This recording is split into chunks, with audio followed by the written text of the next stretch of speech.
Well, Iranian media are reporting that more than 200 people have been killed and over 700 wounded in the US-Israeli strikes across Iran. That's citing figures from the country's Red Crescent. Now, this marks the first official Iranian death toll from the air raids, which authorities say have impacted 24 of Iran's 31 provinces. State media also report that one strike hit a girls' school in the south of the country, killing at least 85 people and injuring dozens more. The foreign minister said on social media the building was, quote, bombed in broad daylight when packed with young pupils. We can speak now to Dr. Ali Fatholla-Nejad, a political scientist and founder and director of the Centre for Middle East and Global Order. Welcome to you. Tell us, firstly, what are you hearing from Iran right now? How are people there reacting to these attacks? Well, the Iranian state has shut down the internet to a large extent, but still what we're seeing from Iran are videos of explosions. So I think there is a lot of mixed feelings in Iran. There is a lot of fear, of course, during the event of war, and there's also certainly some kind of Schadenfreude when it comes to Iran's regime being targeted by the United States or Israel. You mentioned that that the regime has shut down the internet. Donald Trump's asking the Iranian people to take over your government. Will this internet shutdown limit the ability of people to organise and to possibly do what Donald Trump has asked them to do? Well, first of all, it is inhibiting the Iranian citizens' ability to seek shelter and to be informed by foreign media about potential targets. So this is, something that we've also seen during the 12-day war last June between Iran on one hand and Israel and the United States on the other hand. When it comes to U.S. President Trump rhetoric of regime change, this is quite cynical because it's not clear how, in the fog of war, regime change that is a demand from the Iranian people, but not to be confused with any kind of, wish for a kind of neocon war that we've seen post 9/11. But I think that it's totally unclear what the end game of U.S. policy in regard to Iran and also what the end game of this military strike will be. There's conflicting information as well about how this has impacted the regime today, whether senior leaders have been killed or not. How significant has the damage been to Iran's regime? Well, we don't know a lot of details by now, so a lot of the things are still unclear. There is the suggestion and also the very real possibility that we are seeing a repetition of the decapitation campaign that Israel has unleashed upon Iran during the 12-day war last June. So there is some suggestions that both political but also military leaders have been targeted. This time around, when it comes to the political leadership, those should be much more senior people than we've seen last year. We've also seen reports that most notably the so-called office of Iran's supreme leader, Ali Khamenei, has been targeted. The office is a parallel a government in Iran. It's a complex that has been targeted in Tehran. But we don't know, the whereabouts of both significant political and military leaders of Iran as of now. Given the US military build-up in recent weeks and statements coming from what have been indirect negotiations happening, for example, this week in Geneva, how prepared was Iran's regime for this, do you think? Well, this is also very difficult to assess at this point. What we know is that when it comes to Iranian retaliation, this time around, again, in comparison with last June's 12-day war. Those targets have been much more widespread, with Iran targeting a U.S. military presence and assets in a number of GCC countries, except for Oman, who has been mediating. And obviously, when it comes to the negotiations, it seemed also like last year, in fact, that the gulf between the two sides, between Iran and the United States, has been very wide, not only on the nuclear issue, but also beyond, plus the important dimension of Israel. That is taking, is part of this military action, and that is very much concerned not only about Iran's nuclear program, but also Iran's ballistic missile program, hence the targets that we've seen also during this round of military action between the two sides. Just finally, Iranian state media is reporting that an Israeli attack on a school in the country's south has killed dozens of people. Could the fact that civilians have possibly been killed, could this fuel internal opposition against what the US and Israel are doing? Well, again, I have no, way to verify whether indeed it was a school that was, targeted. If this is the case, this is a clear violation of international law, and absolutely prohibited also during wartime. At the same time, we've seen over the past weeks and months reports suggesting about the relocation of Islamic Revolutionary Guard Corps troops to schools, also in the event of war, to get out of the targets that were, that could possibly be used for military action. So we have to be very vigilant because, in fact, when it comes to war, there's also a high portion of psychological warfare. Thank you so much for your time and your analysis today. We've been speaking with Dr. Ali Fatholla-Nejad, founder and director of the Centre for Middle East and Global Order.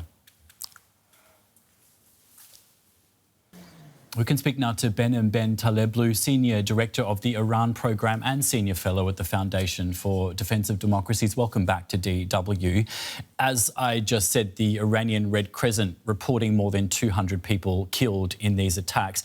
Tell us, firstly, what have you been hearing from Iranians today? Great to be with you again. No doubt some of the images that have trickled on social media before, some of the localized internet outages had been occurring, did indeed show signs of happiness. Some had videos of Iranians dancing on the streets. Lest we forget, this strike against the regime did not come out of a vacuum. It came against the backdrop of the most violently suppressed protest movement by the state against the street in the past 47-year history of the Islamic Republic. It was a movement that after a month had morphed into some campus protests, and that hatred for the regime that was instilled had been manifesting itself in today's dribs and drabs of videos, pictures, commentary that were making their way onto social media channels. But make no mistake, Iranians are watching closely to see if the targeting over time will change from the kind of targeting that the US and Israel had engaged in during the 12-day war. You've spoken about the hatred of the regime, and I think you said the word happiness about what's occurred today. But if civilians are being caught up in this, and as one report says, 200 people killed, could that fuel internal opposition within Iran at these strikes? I don't believe it will fuel internal opposition, and also I would be taking any number of any statistic from the government of the Islamic Republic with a great deal of skepticism. This is a regime that clearly has showed you the little care that it has for its own people when it killed 30 to 40,000 under the cover of an internet blackout. So I'm not too keen on taking any information from this regime, and I throw quite a bit of skepticism on the schoolgirl story as well. Lest we forget, in 2022 to 23, this regime targeted over 2,000 schoolgirls with chemical agents amid the height of the Women Life Freedom movement. So this is critical context for the audience to note. But make no mistake, no military operation is clean, no matter how parsimonious or precise American or Israeli war planners may think their munitions are. And yes, there probably will be civilian casualties, and then there probably will be military casualties as well on the American side, given the bases that have been struck in the region, and civilian casualties likely inside Iran and likely also inside Israel. The question right now, in the early hours of the war, we're about hour 10 to 12, depending on how you count, is what kind of scale and scope we see if the targeting continues to expand. Because if there are mass numbers of civilian casualties, I don't believe there will be opposition, but I do believe that would take the engine out of what may follow a bombing campaign, which is a pincer movement by the street against the state. If there are massive civilian casualties, or if there is no targeting of major political figures and no targeting of the regime's command and control and security forces, then you're likely to see the Iranian population replicate the behavior that they engaged in after the 12-day war, which was to pull back, care about the country, not about the regime, but to pull back and seek personal survival. There's conflicting information today about the impact on the regime as to whether senior leaders have been killed or whether they're still alive. But broadly speaking, how significant has the damage been to the Iranian regime today? Thus far, the list of those killed is nowhere as clear as the list that emerged after the first 12 hours of the 12-day war in terms of the Israeli operation, both against Iranian nuclear scientists as well as against the commanding heights of the Islamic Revolutionary Guard Corps. There are reports right now that the defense minister has been killed. There are reports right now that the chief of the defense council has been killed. These are unconfirmed, but have made their way into opposition outlets and into social media. Israeli media has been a bit more, you could say, bullish on the strike against Khamenei's compound, hinting closer to him being killed. Obviously, there is no one who can confirm or deny that. Even the Iranian, I would say, foreign ministry spokesperson could not confirm or deny that when asked earlier, a few hours earlier on the BBC as to the whereabouts of Iran's supreme leader. At the same time, of course, there are reports even within Iranian news agencies of other regime elites reportedly killed in these strikes. There are regime outlets, for example, that have said the daughter-in-law of the supreme leader, meaning the wife of one of the sons of the supreme leader, has been killed in these strikes. The US has said that it wants regime change in Iran. I'm interested if you think aerial attacks alone can eliminate the Iranian regime. Well, aerial bombardment does not have the best, you could say, historic track record when it comes to regime change. The best example you could probably go for is Yugoslavia, Serbia. And even then, there's a couple of undistributed variables that are not present in the Iran case. But conversely, there are elements of the Iran case that don't exist in other cases, such as Japan or Libya, for example, and both of which I think the Iranian people would like a much better outcome for. In terms of the cautious optimism for this campaign, and lest we forget why I think there is at least a military option on the table here, is because A, there's a capability to degrade and defang the long-range strike capabilities of this regime, then move to impeding command and control, then move to targeting political persons and institutions that matter for national security decision-making, and then moving to potentially level the playing field between the state and the street.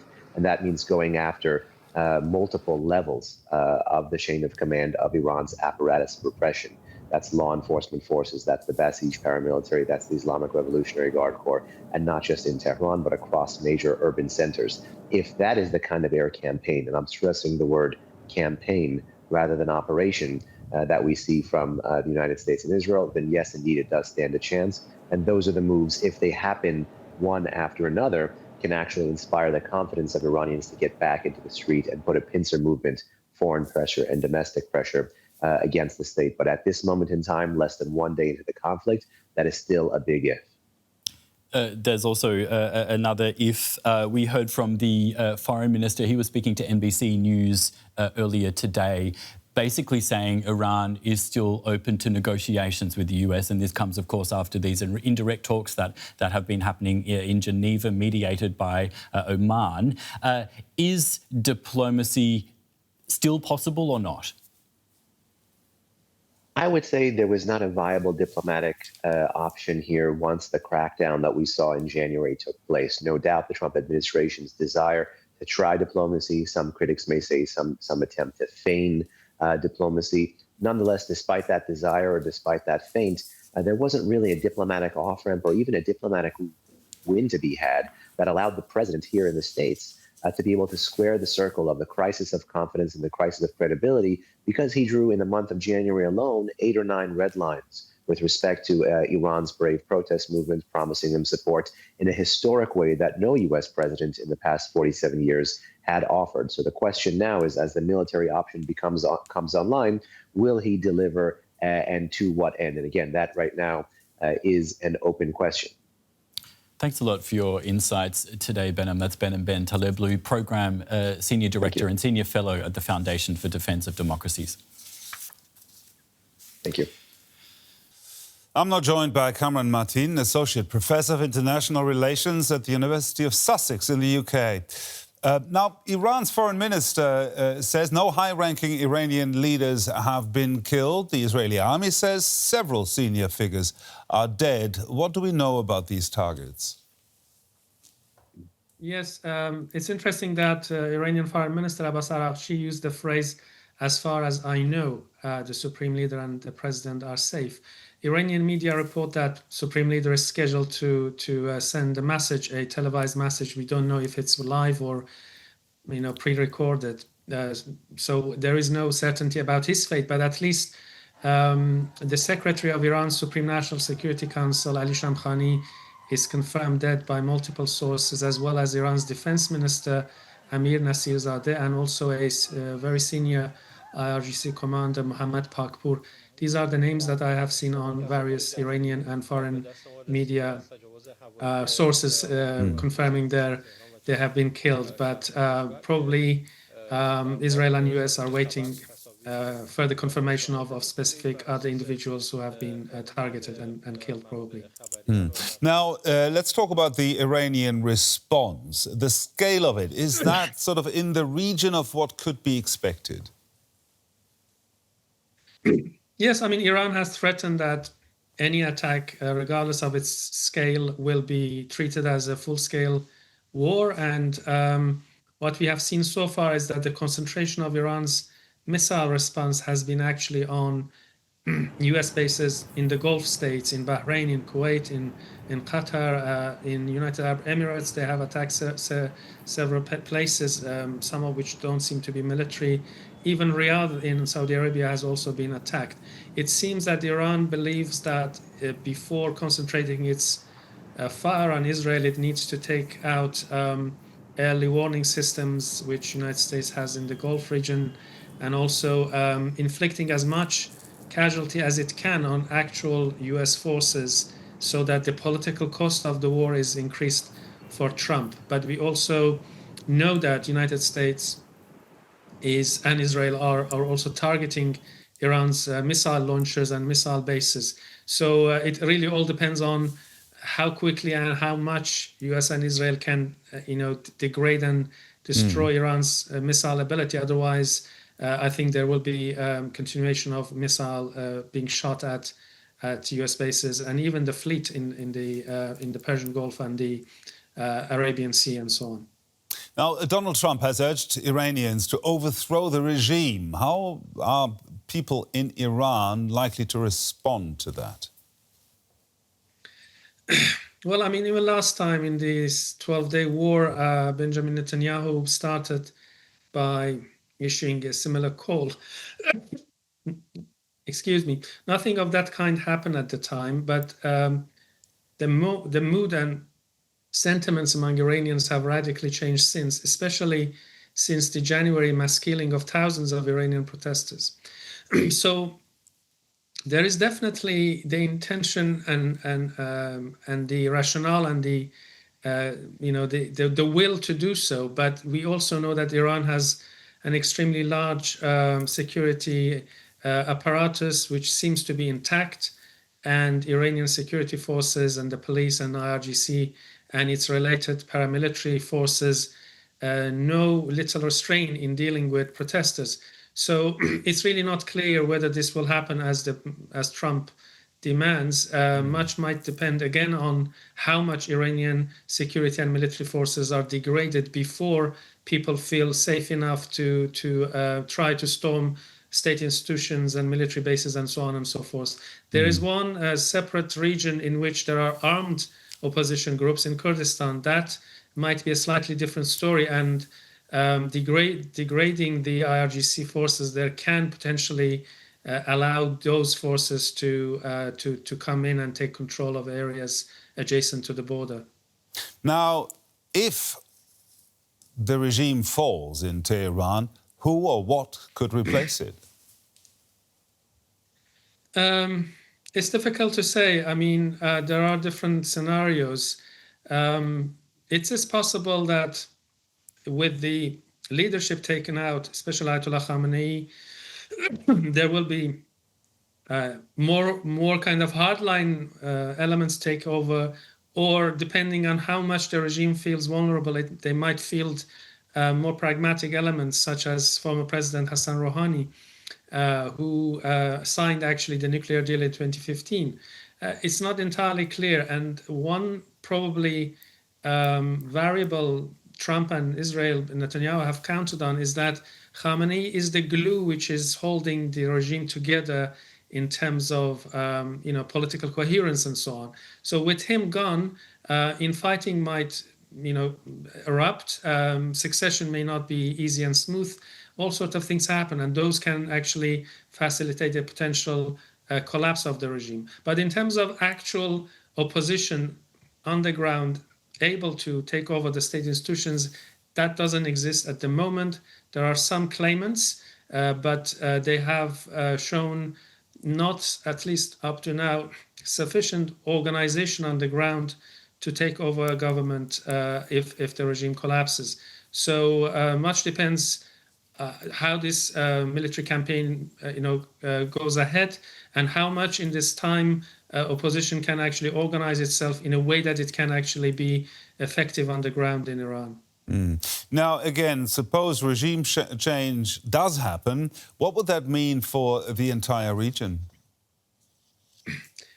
Yeah, it depends on which direction the new regime might take. If opposition takes over, none of the opposition actually wants to continue with any of these foreign policy of the regime.